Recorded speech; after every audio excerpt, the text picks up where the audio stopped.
if you caught Thursday Night Football, my gosh, we have turned the corner a little bit. A lot of these Thursday Night Football games have turned out to be pretty good and high scoring.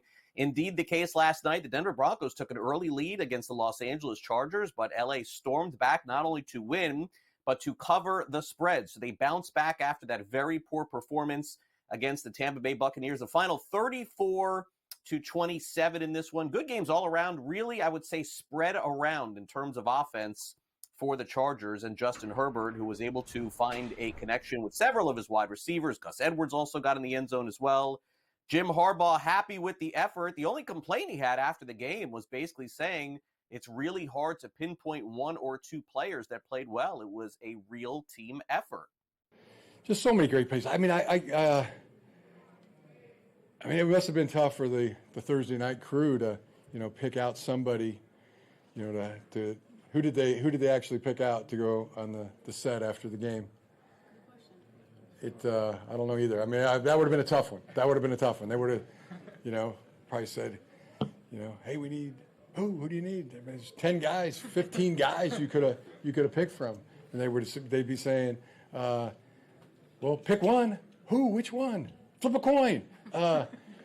It was just so many guys. Justin, Derwin, Joey, K-Mac, opportunity squad guys. Kendall Williamson, coming out and having a responding, and Tony, I can't even think of some of the DiCaprio Boodle, one of the great names in football. But so many guys, just resilient, stayed the course, and that was all our players. That was all our guys, and just how about those Chargers? Chargers playoff percentage goes up. Denver Broncos playoff percentage goes down. All Denver really needed to do to clinch a playoff spot was win this game, and they had a lead. That's why it was supremely disappointing to not capture the victory, says head coach Sean Payton. Obviously, look, a disappointing loss. It was disappointing because there was a lot at stake, and we know that. We had a fast start, was encouraged by that. And then, uncharacteristically this season, we didn't finish or play nearly well enough in the second half, both offensively and defensively. Time of possession, the third down numbers, our rushing numbers fell off in the second half. Credit Los Angeles for fighting their way back in, and we didn't make enough plays in the end. So, well, the good thing is my role is going to be pretty simple because everybody in that locker room, every guy wants to already play next week. I think at this point, we're all competitively frustrated, and I think we're excited for this opportunity. We know this next one's the most important, and we just want to, I think, go out next week and not feel this way again. I think right now the Broncos are probably up against it going forward. Absolutely need to win their game coming up next week. Meanwhile, the Georgia Bulldogs not going to have their starting quarterback for the college football playoff. Carson Beck appears to be out, and he's going to miss some time, so they're going to have to go to their backup. Beck had a up and down season, best to say, with the Georgia Bulldogs. We'll see what this means moving forward for him. Naturally, Georgia heavily favored in all of their matchups this season and ended up winning the SEC championship against Texas. By the way, the Longhorns do play tomorrow. We'll have a preview of that game as well. All right, an apology almost 20 years in the making happened yesterday. Sammy Sosa, remember him? Former player with the Cubs and the Orioles, Texas Rangers. Sammy Sosa has been ostracized from the Chicago Cubs for many years because their ownership group feels he was not upfront about potential steroid use. That came to an end yesterday. Took forever. Sosa releasing a statement saying there were times where I did whatever I could to recover from injuries, to recover to keep on my strength and perform over 162 games. I never broke any laws, but in hindsight, I made mistakes and I apologize. So the owner of the Chicago Cubs has now accepted the apology, and Sosa is expected to now return to doing things with the Chicago Cubs franchise, which he has not for almost 20 years. Sosa, of course, and Mark McGwire fought in that 1998 home run race, with McGwire winning. And remember, Mark McGwire shortly after, several years later, actually apologized for steroid use. Sosa did not, but I guess he kind of did yesterday, if that's what it looks like there. All right, Patrick Mahomes, he's going to start against the Houston Texans. Saturday football, not just for the college, but also for pro, he's going to play. TJ Watt expected to play against the Baltimore Ravens in their showdown also tomorrow. George Pickens not going to play for the Pittsburgh Steelers. Meanwhile, some good news for the Lions. David Montgomery, who has not been placed on injured reserve. Looks like he could potentially play, maybe in a Super Bowl situation or maybe even NFC Championship. We will see. And also, if David Carr is out, then it looks like Alvin Kamara is going to also be out as well. Spencer Rattler will end up starting this week. Did I say David Carr? I meant Derek Carr. All right, Indiana, Notre Dame tonight, 51.5 is the total. Fighting Irish, 7.5-point favorites in this one. Gonna be cold. It's snowing right now in South Bend. The fans are lining up to go to the college. This is the most expensive ticket of all the college football games, by the way.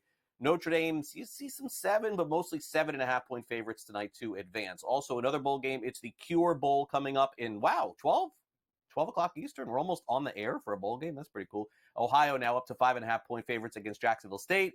And the Gasparilla Bowl, 3 o'clock Eastern. Surprise, the Florida Gators got in a bowl game after a really tough start to their season. They are down to 10.5-point favorites. They opened up as 12 against Tulane. In college football last night in the New Orleans Bowl, a pretty big upset. Sam Houston State, who was 6.5-point underdogs to open up in terms of the line, went down to 3.5. They end up winning the game outright. So congrats to them. They beat Georgia Southern, who was slight favorites in this one. As I mentioned, they did open up as almost a touchdown favorite. Isaiah Bond not going to play, it looks like, for Texas, the great wide receiver for them. He got hurt in the SEC championship game as Texas gets ready to roll tomorrow. And Duke transfer at quarterback Malik Murphy, he ends up going to Oregon State. He made that official yesterday. 9-3 as a starter last year. Purdue's Will Helt becomes the first defender to transfer to Clemson under Dabo Swinney. Swinney has been against the NILs and against the transfer portal for the last few years, but he finally has relented to take a player. West Virginia's quarterback Garrett Green is going to enter the NFL draft, but he's going in, interestingly enough, as a wide receiver. So we'll see how his career ends up following there. And Oregon has released wide receiver Dallas Wilson. He's going to join the Florida Gators top 10 recruits, so the Gators get a little bit of a bonus there.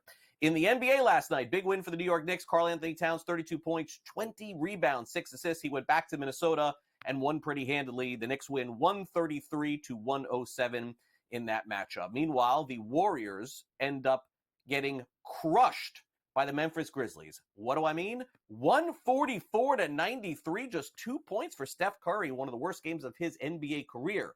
In overtime, the Spurs beat the Hawks 133-126, and the National Basketball Hall of Fame has announced that Carmelo Anthony and Dwight Howard are among the first-time candidates to get inducted in Springfield this year.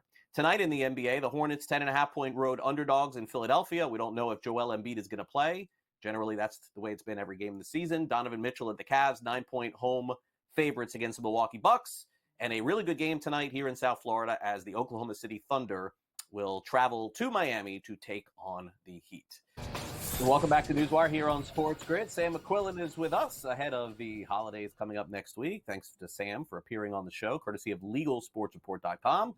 Sam, great to have you back on. Let's start off here with Penn opening a new sports book, so to speak, new app. I know it's based around the Hollywood Casino. You'll have to tell us a little bit more about what that is and how it works. But for those people unfamiliar, Penn Entertainment, Penn Gaming, now part of ESPN Bet. So I'm guessing they are fronting this entire thing. Yep, you're 100% right, Craig. Ahead of the holidays, Penn decided now was a good time to launch its standalone iGaming app, which is, an app you can play online blackjack or another kind of game on from your pocket. They launched it in Pennsylvania, and previously it had been pretty hard to actually get to any of Penn's iGaming apps. You had to go through the ESPN Bet app, which you alluded to, and then somehow there was some place in the app you'd have to find it and then it essentially switch you over to this new app. So if you know anything about tech, if you know anything about gambling, it's wanting to make things as frictionless as possible. This is Penn's sort of attempt to do that, is having their own separate app. A lot of sports betting is frankly all been about how do we get people to become people who play online casino, people who play online games. If you listen to any of these companies' earnings calls, what they tell investors, it's really the end game strategy for all these folks. The sports betting is great, but for a lot of them, it's not this huge cash cow. It's more of a way to funnel people over to this other form of gambling. It's a lot higher margin when you're, playing a blackjack game against the house versus betting on the spread of a college football playoff, for example. So you see Penn expand. Pennsylvania is obviously their biggest state. They have a bunch of properties there. Their name is Penn, Pennsylvania. That's where their brand is. So they've kind of taken a long time over the past year to roll out a lot of their new features. Obviously, they switched over from Barstool Sportsbook to ESPN Bet. That might have taken a little bit longer than maybe some people had hoped. We've talked about other technology developments with the app and tying it to ESPN. That's taken a little bit longer, but launching the standalone Hollywood Casino brand app is actually ahead of schedule. They were hoping to do that over the first few months of 2025. So I would say that's notable because Penn usually takes a long time. So in this circumstance, they were ahead of expectations. So we'll have to see if this is a good rollout and if they can translate it over to other states where they have their brand, like Michigan and West Virginia. But a good sign of things to come, I would say, for Penn, a company that's been, I guess, had a tough go of kind of the whole gaming experience so far as they hope to get back on track. Yeah, not the best year for them here in 2024. We'll see if 25 brings something different. Well, there's another sports betting operator that I guess you could kind of quantify by saying slow and steady wins the race. That's how I would define the United States market with Bet365. Very popular all over the world. Here in the U.S., just sort of quietly jumping into different markets. And Sam, we found out over on LegalSportsReport.com yesterday that they are opening up shop in a new state. Which one is it?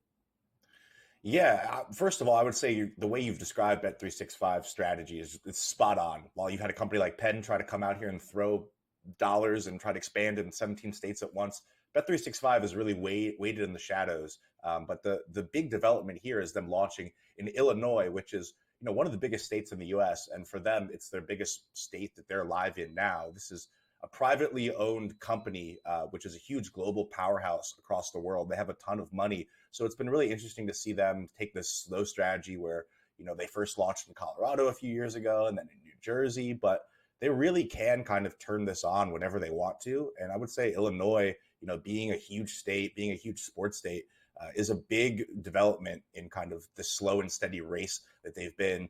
It'll be pretty interesting to see, what have they learned in that time that they've kind of waited to launch in a state like Illinois. This is only their 12th state, but it's the biggest one. Are they going to use this strategy of, pumping out promos and trying to get people over to your sports book? We've seen, obviously, that hasn't really worked out in terms of being able to retain customers for a lot of these other brands. In some cases, though, it can come down to, the technology they have just isn't a good experience for people. Sure. Bet365 has that tech that they have been using across the world. So we'll see if they can get that product in front of people. If people are then, hey, it's actually a really, a good, easy app to use, or if it has some issues here. So, they don't have some of the market constraints that a company like DraftKings has, where you have investors you have to answer to and profitability questions, or a company even like MGM, which has, other businesses that support it, not just the sports book. So I would say, this marks Bet365 really ramping things up. This is the 6th state they've launched in the past year, and they've just really ramped up things. And we'll see in 2025 if that continues to go, if they're, making a good go of it and they want to roll that forward and maybe bring some momentum even up here. So Illinois, big state for Bet365, and it'll be interesting to see how customers react.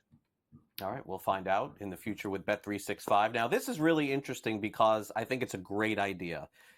Over at LegalSportsReport, by the way, .com, you could read about this story. So FanDuel on their app is basically giving you what I would call as soft warnings as to how much money you are wagering per day, per month, just by logging into their app. I think that's great. Sam, can they do this for my Amazon account? Because I would love to have that too. I mean, that's my struggle with ordering things on Amazon.